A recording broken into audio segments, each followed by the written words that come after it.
Edna Jaime Decana, ¿cómo estás? Buenas noches. Bien, Leonardo, muy buenas noches. ¿Qué tema compartes con nosotros? Leonardo, querido, creo que no podemos dejar de hablar, no nos podemos cansar de hablar de la grave crisis de derechos humanos que sufre este país. Eh, o sea, no puede seguir un ciclo noticioso, no puede ser que se nos olvide el caso de Teuchitlán. Eh, entonces, lo que pues quiero poner sobre la mesa en la conversación que tengo contigo ahora es este hecho de cómo llegamos aquí, cómo le hicimos, Leonardo, para pasar de un proceso de construcción de gobernanza democrática. Estábamos en ese camino y ahora estamos en escenarios de gobernanza criminal. Hay una discusión muy relevante sobre, o sea, ¿qué sucedió? Hay quienes sostienen, hay literatura al respecto, de que nuestros procesos de democratización se olvidaron de reformar el sector seguridad y justicia, y que un saldo de eso es lo que vivimos, ¿no? Instituciones no construidas, débiles en este ámbito. Y ante como la ruptura del modelo anterior de control político, sin que hubiera instituciones que lidiaran con las nuevas realidades, pues dio como resultado esto. Pero también hay grandes preguntas sobre lo que el crimen está provocando en nuestras democracias, Leonardo. Y yo te puedo decir que pues, la democracia mexicana, como lo estoy planteando, pues está sumamente debilitada y está tomando su lugar la gobernanza criminal. Gobernanza criminal entendida lo maneja mucho Sandra Ley, profesora del TEC. Es cuando el crimen toma el aparato del Estado. Comienza por instituciones de seguridad, pero se sigue. Y después se construye una gobernanza de estos grupos criminales, donde no impera la ley, obviamente, sino impera el chantaje, impera la extorsión, impera pues, eh, pues, pues la ley del más fuerte. Y entonces la pregunta, Leonardo, es ¿qué podemos hacer? Yo veo al Estado mexicano particularmente débil, con esfuerzos fallidos en muchos ámbitos. Fallamos en la construcción de la Policía Federal moderna, de policías en los estados, reformas truncas, reforma trunca en lo judicial, eh, reforma trunca en la reforma penal. Entonces sí veo al Estado mexicano desarticulado y débil.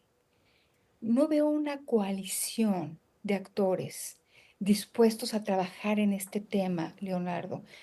Ve la Cámara de Diputados, o sea, la presidenta tiene mucho poder, tiene altos niveles de aprobación, pero parece que hay un desencuentro entre ella y su partido en el legislativo. No veo que haya vasos comunicantes. En el legislativo veo que hay actores políticos que persiguen y construyen su propia carrera política.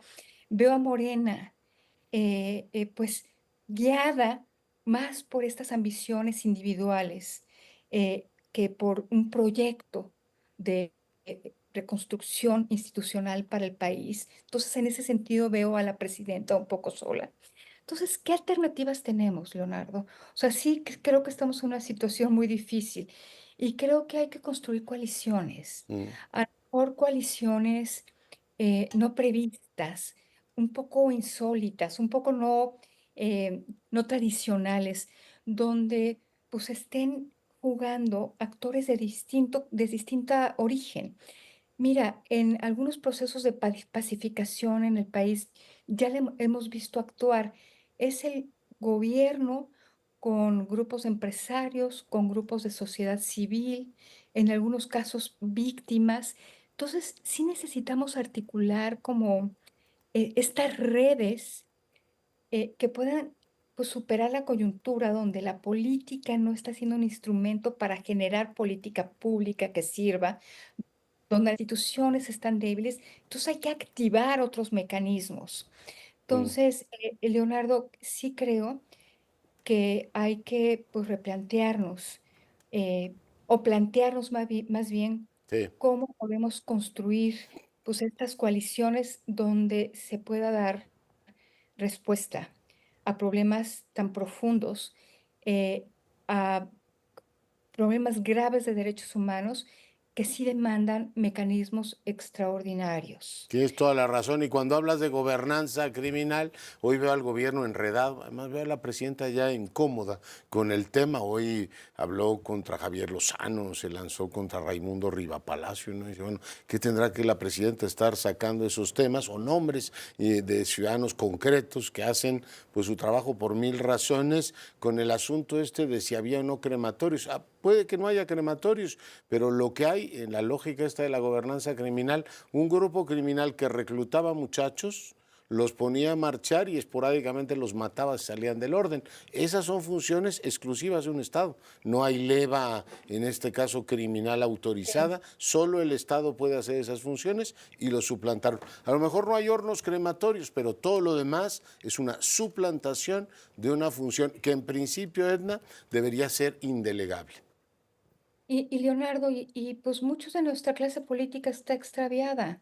Yo también me pregunto, ¿dónde están las opciones? O sea, ante una crisis de esta magnitud en términos de derechos humanos, no veo una posición articulada. O sea, sí veo que hay un extravío total. Y el tema es que alguien se tiene que hacer cargo Mm, hoy, Leonardo. O tienes sea, porque razón. después puede ser muy tarde. Entonces sí creo que debemos activar estas coaliciones. Se han podido activar en el pasado. Creo que debemos acompañar a los grupos de víctimas, darles voz, amplificar su voz, y pensar en estos mecanismos extraordinarios. Ya no aparece en nuestra agenda el tema de la justicia transicional, que se trata de mecanismos Mm, extraordinarios de justicia cuando las instituciones fallan y cuando, se vienen de periodos de ya. mucha violencia y violación de derechos humanos. Necesitamos recuperar esas conversaciones y empezar a articular una coalición en la que yo creo que la presidenta, pues, quisiera convocar y quisiera articular, porque lo necesita, Tienes Leonardo. toda la razón y te agradezco mucho la reflexión, mi querida Edna. Yo te mando un abrazo y también te agradezco, Yo como te siempre, mando 6. Leonardo.